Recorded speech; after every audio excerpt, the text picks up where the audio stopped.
the ability of the Russians to destroy the Zaporizhzhia power plant may be considerably less than was the case with the accident at Chernobyl, but it would depend on how much explosive and where the explosive was placed. Now, President Zelensky has warned that Russia could be planning to blow up the Zaporizhzhia nuclear power plant and then blame it on Ukrainian forces. Pointing to military intelligence, President Zelensky said that Russian troops had placed objects resembling explosives on the roof of power units at the site in southern Ukraine. Russian troops have occupied the plant, which is Europe's largest, since March last year.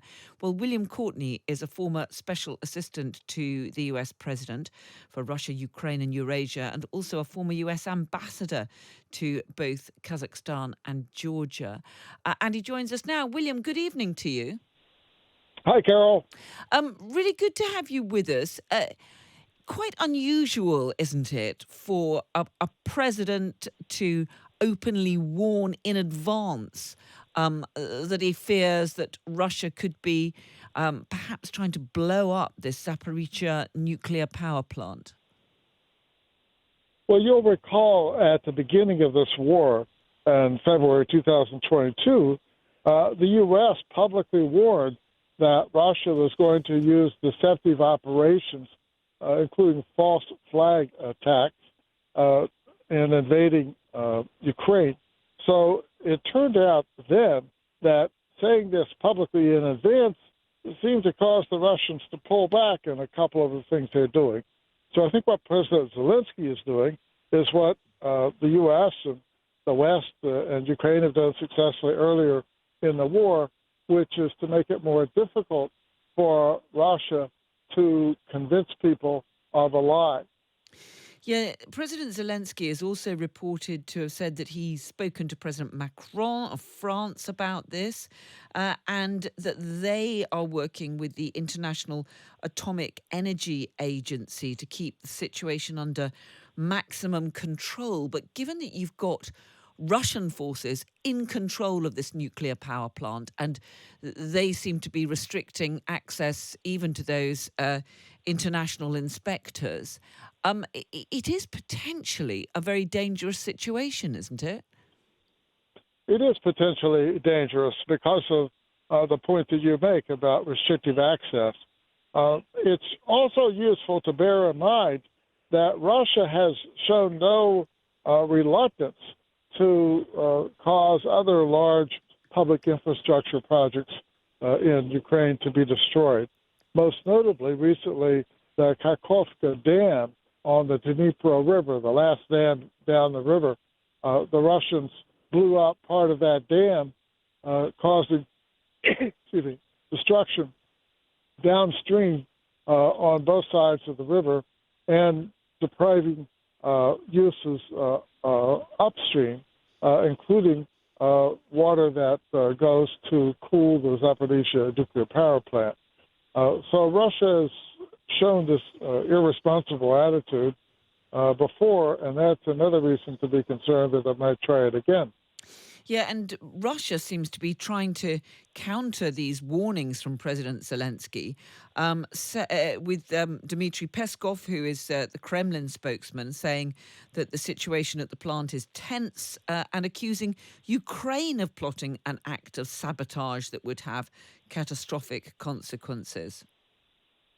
Yes, well, that's the usual Russian false flag attack.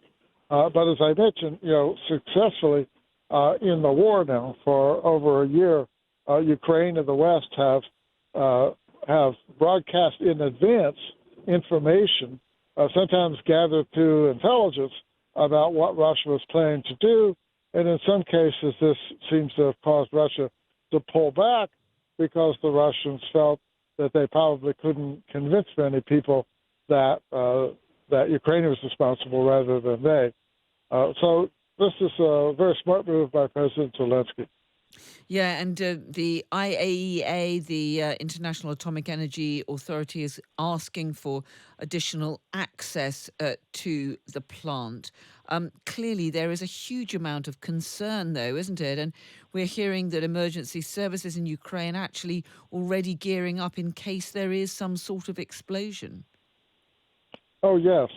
Now, it's useful to draw a comparison between the Chernobyl nuclear power plant in Ukraine, which had a terrible accident in 1986, and the Zaporizhzhia power plant.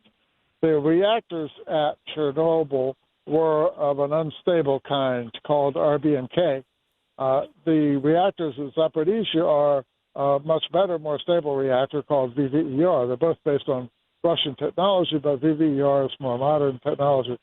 And then, unlike Chernobyl, there are containment vessels. These are powerful vessels meant to contain the results of an explosion inside. And so the ability of the Russians to destroy the Zaporizhzhia power plant may be considerably less than was the case with the accident at Chernobyl, but it would depend on how much explosive and where the explosive was placed. Just finally, I know you need to go, but I wanted to ask you briefly about the reports that President Xi of China apparently personally warned President Putin not to use nuclear weapons. This is a separate issue, of course, is the use of tactical nuclear weapons in Ukraine. What's your take on this, William?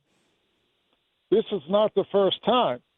So Xi did this at Samarkand, Uzbekistan, at a meeting of the Shanghai Cooperation Organization last September.